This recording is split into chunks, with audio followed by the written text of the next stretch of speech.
Hello and welcome to the Burning Bush podcast. It's the real deal, focusing on social commentary, innovation, faith, and community. I'm Tarana Granston here to sound the alarm.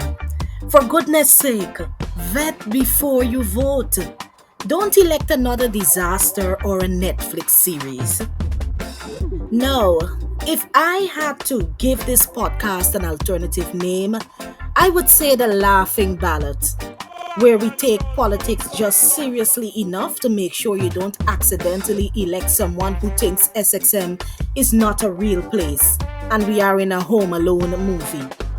But for today, we'll stick to the savvy, sassy voter or savvy, sassy voting, with the spotlight shifting from candidate to electorate. I'm here to talk to you. Yes, you. Specifically why you should absolutely, positively, without a doubt, vet before you vote. Now I know what you're thinking. Vet before I vote? What am I, adopting a puppy along the trail of the old cakehouse road? Well, kind of. Except this puppy has the power to make laws, spend your money, and occasionally ruin your life. So yeah, it's pretty important to make sure you're not bringing home a political disaster. People usually get the government they deserve, unless there is regime change, of course. Let's face it, elections are like dating apps. Everyone's putting their best foot forward, showing off that perfect selfie, the one with a dog that they just borrowed just for the picture.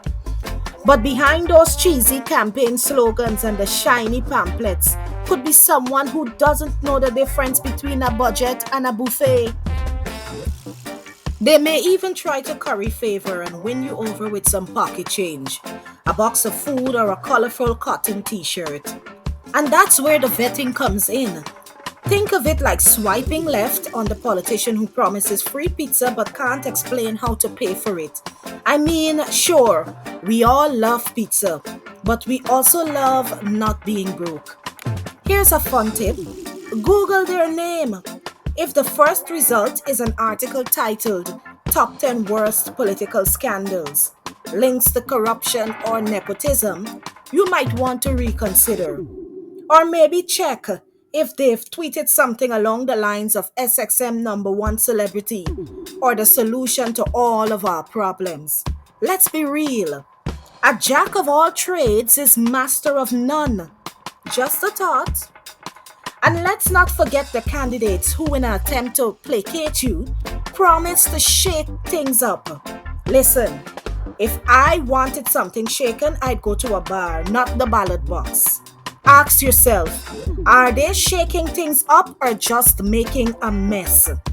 Because, folks, if they're the political version of a toddler with a sugar high or a vindictive, petulant child with a personal agenda, it's probably best to pass. And the million-dollar question would be, besides that, how? Also, please, do a little digging into their policies.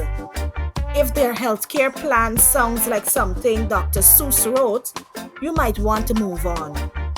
Free band-aids for all is a catchy thing, but it won't help you when you need actual medical care. Of particular concern is if they want to remove the old landmarks and tamper with the foundational principles of this God-fearing nation. To borrow a quote from Psalms 11 and verse 3, if the foundations be destroyed, what can the righteous do? And for the love of democracy, find out if they know how government works. I mean, if they think consensus is a type of pasta, you might be in trouble. Remember, you're hiring them for a job, not a cooking show. So folks, before you head to the polls, take a few minutes. Okay, maybe more than a few, to vet the candidates. Because once they're in office, you can't just swipe left and move on. You're stuck with them for a whole term. All things being equal, that is, possibly a whole term.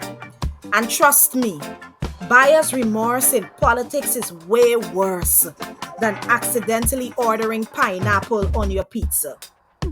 We need peace and practical progress in this place. We've been wandering too long in the wilderness. Remember, voting is your chance to shape the future. Don't let it be shaped by someone who couldn't lead a conga line dance, let alone a country. Vet before you vote and let's keep the crazies out of office. This has been the Burning Bush podcast, focusing on social commentary, innovation, faith, and community. Heard exclusively on CaribQuest Media and Alive the Purpose Facebook pages and YouTube channels. If you want to hear more content like this at your convenience, then like, share, follow, and of course, subscribe. Thank you for listening. I'm Tarana Granston. Whether you are eligible now or will be eligible later, here, there, or anywhere to vote, remember, don't be doting. Know how you're voting.